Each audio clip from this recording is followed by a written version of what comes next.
Now, the closest relative that we have living is the orangutan. Okay, 99% of our DNA.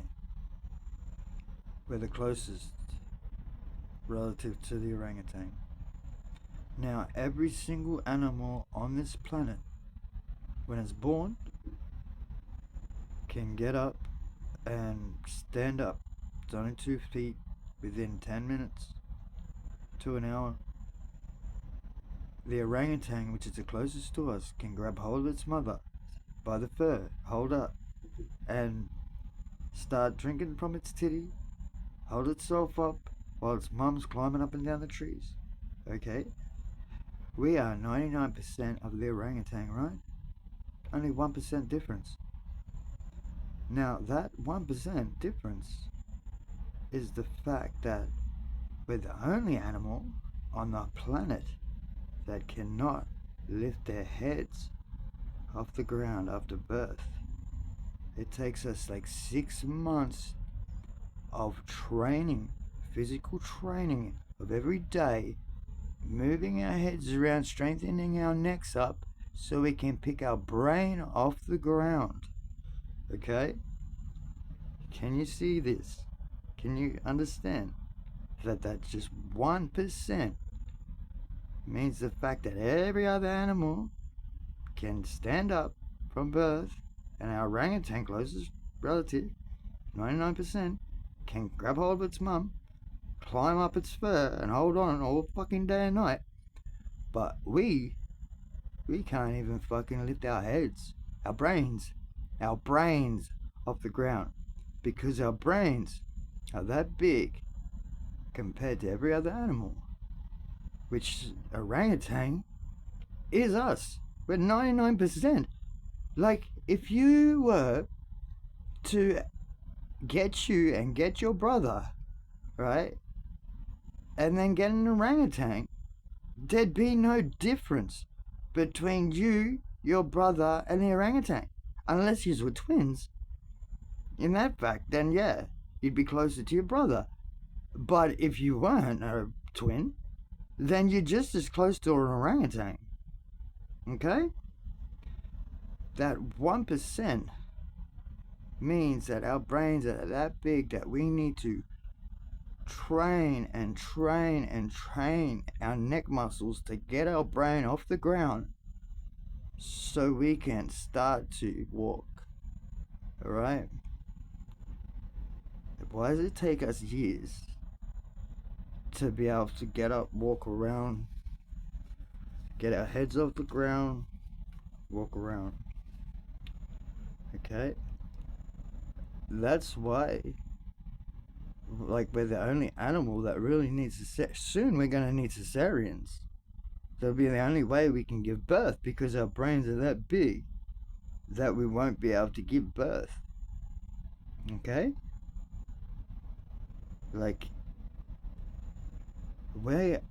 that 1% shows the fact that our brains are not built for this gravity. Same as our kneecaps. Our kneecaps does not last for the gravity. Every other animal, they're fine. But us? And I mean, you get any man that's over 100 kilos, and his knees are fucked. They're shot. You want to beat a big man? Attack his knee. Take his kneecap, because over 100 kilos, he's got knee problems. His weakest point is his kneecap. Okay? So any big, tough, strong, bodybuilding motherfucker that's over 100 kilos, their weakness is their knee. Yeah. And the funny thing is, that skinny bitch, she's the abnormal one. She's the freak. The skinny people are the freaks. The fat people are the norm. Okay? We're mammals, right? Like all our relatives, we're supposed to be fat. That's normal. They're supposed to be fat motherfuckers, like bears, or whatever, you know? Like, imagine skinny bear walking around, what another bear would think. They'd be like, what's wrong with this skinny little fuck? He's not, this fella's not fucking healthy. He's skinny, yeah, but with us, we're the opposite. We see a fat man, we say, that's not healthy. And the skinny man is like the norm, the pretty, the elite. Where the truth is, in our race and our bloodline and all that, the fat people are the normal and the skinnies are the abnormal. You want to say, like, they're the ugly ones. So because I'm skinny, I'm ugly. And I'm unhealthy. Well, it makes it a fact that we're mammals, right? We're supposed to be fat. But yeah, our kneecaps are not built for this weight. Therefore, it's not built for this gravity. Our brains, our kneecaps prove that 1% comes from out of this world. It proves that we were genetically altered within an orangutan or whatever. But this whole evolution from apes, well, that's not right. Like, anyone can sit there with a half an IQ and realize what I'm saying proves that we are from out of this world. The 1% that splits us off the orangutan proves we're not from this world. That our ancestors are aliens from another planet. They come down here and spliced an orangutan or whatever with an alien DNA, obviously to make us, like, obviously they had orangutans, gorillas and all that kind of shit doing their fucking mining and stuff like that. Precious metals, I'd say uranium, a lot of people say gold, but one thing is certain, that we're not from this world, which kind of gives us a special quality. I mean, I'd like to be a little bit of fucking alien than a lot of fucking gorilla or orangutan. I mean, think about it. That's why we're so intelligent compared to the orangutan and that. But we're not that far from the orangutan because we have different strengths in our brain compared to an orangutan. Now, they've got things that we can't comprehend. An orangutan has, like, photographic memory. An orangutan, and I don't know if a chimp maybe, but I know orangutan, you can give them a picture, like a screen with 20 numbers randomly, and show them in a split second, like I'm saying, a hundredth of a second, and they will point out every single random number in perfect synchronicity, whatever you want to call it, at 1, 2, 3, 4, 5. So it'll be like 1, 2, 3, 4, 5, 6, 7, up to 20 in all different random numbers, random positions, and it's shown in one split second, a hundredth of a second, and that orangutan can press out all the pattern up to the 20 in like fucking 2.5 seconds.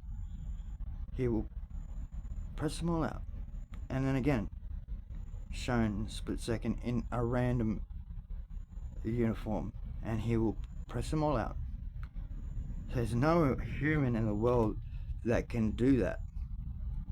So yeah, we don't have the brain power of an orangutan in certain ways. They're far more superior.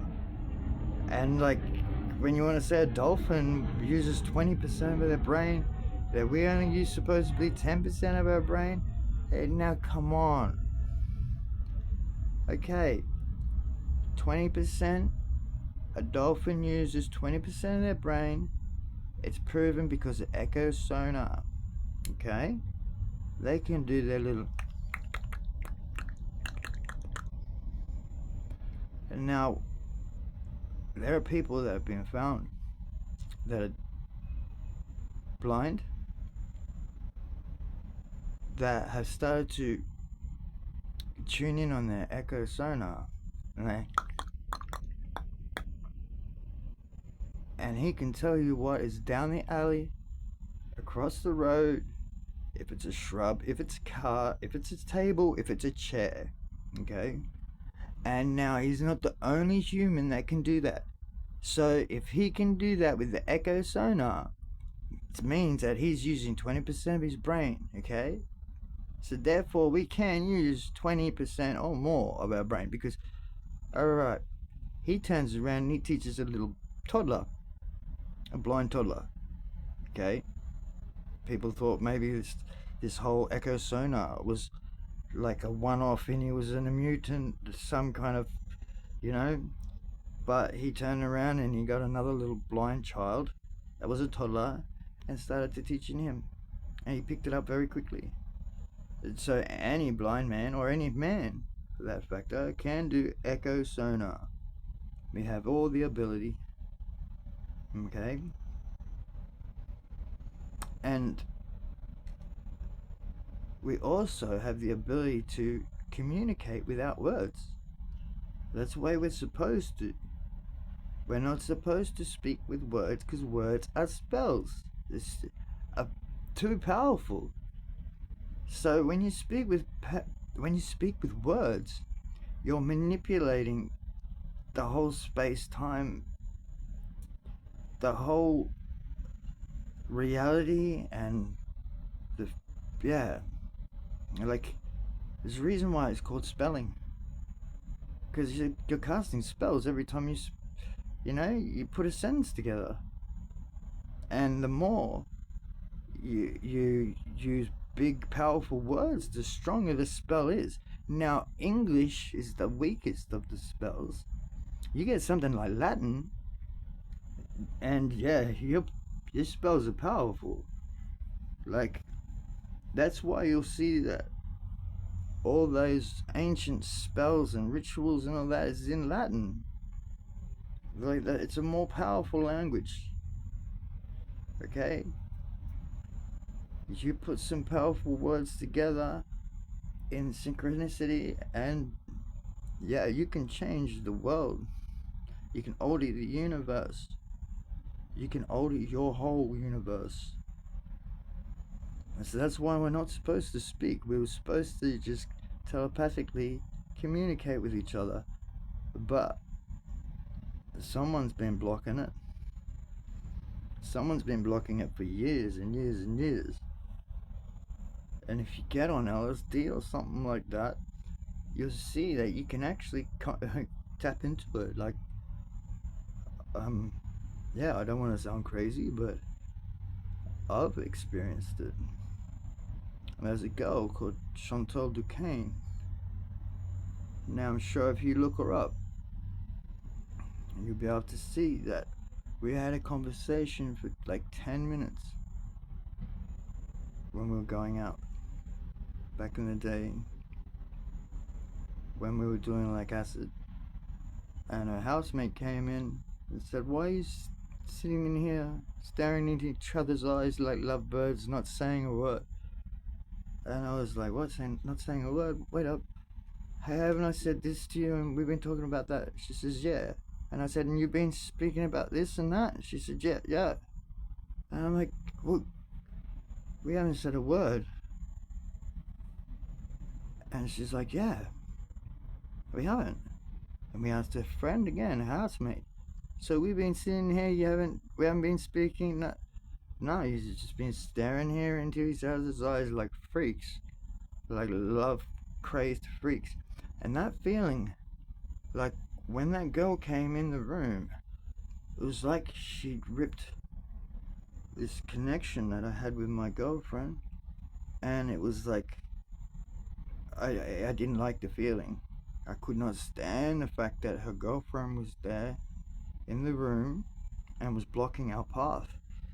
Like when we were talking, I felt so much love and connection to her. It was like bliss.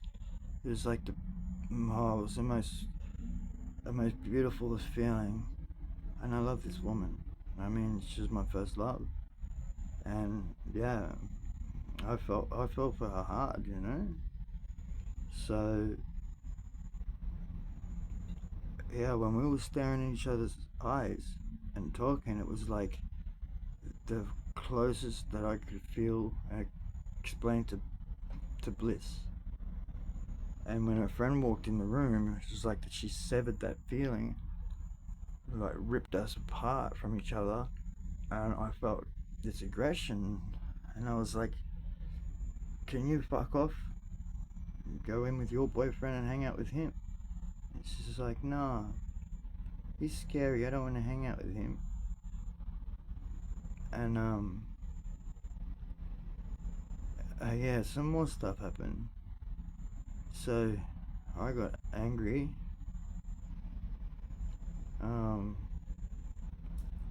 Yeah, so I got angry, and I was like, why don't you get out of the room and leave us to be together, you know, and go back with your boyfriend, go hang out with your boyfriend. She's like, no, I don't want to hang out with him, he's too scary, he looks like a romper stomper.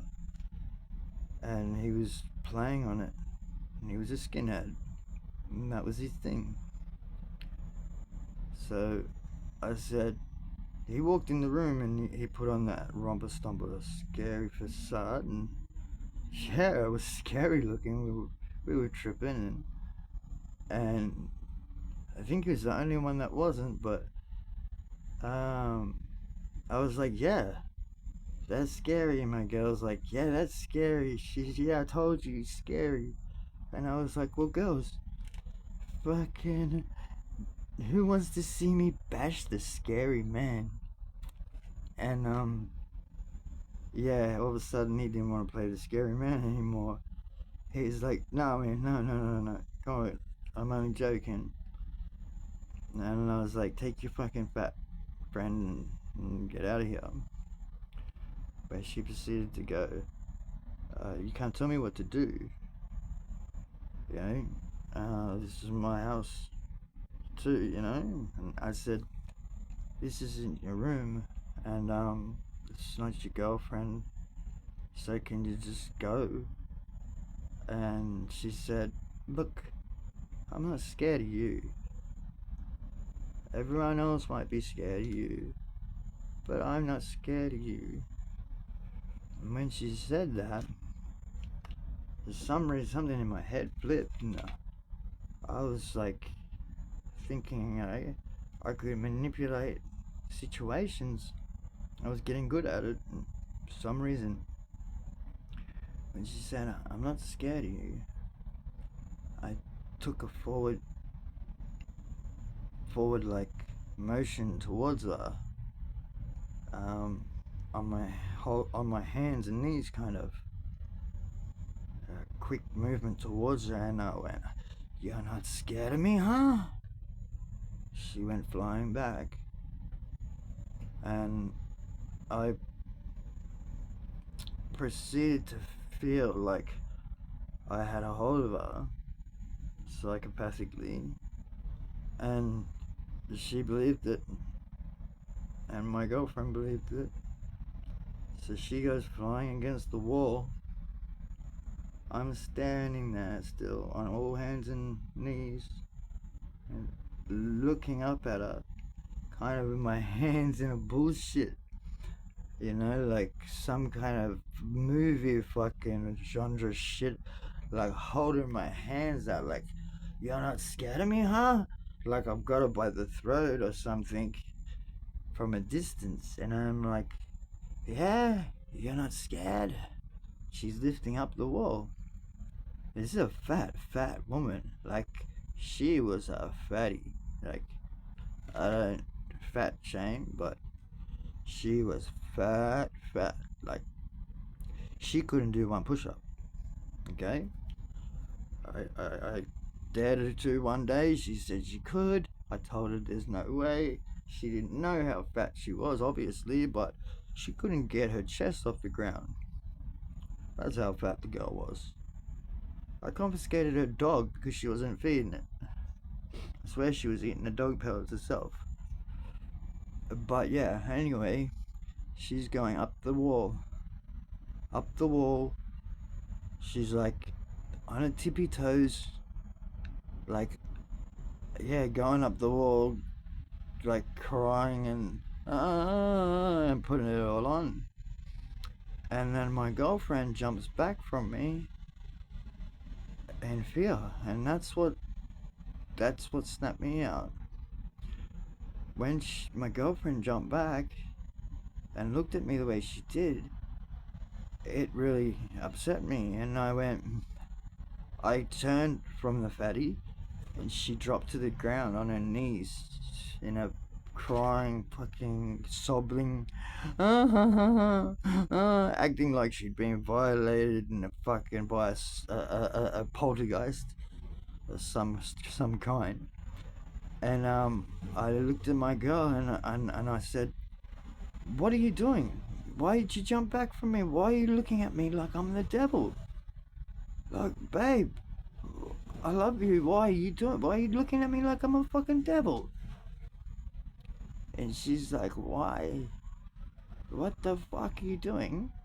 And then I went, "Are you that gullible? Are you both that gullible that just believe that I picked this fat bitch up with my mind and threw her against the wall and lifted her up the wall? Like, come on, man.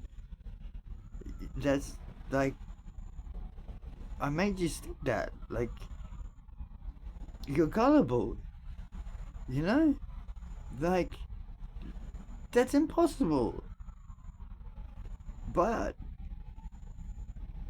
if you speak to a girl called, her name was Ella, but anyway, my girlfriend's name was Chantal Duquesne, or Chantal Shalita. Um, Mother and father has different names. She uses one or the other. I'm sure if you look, you'll find it.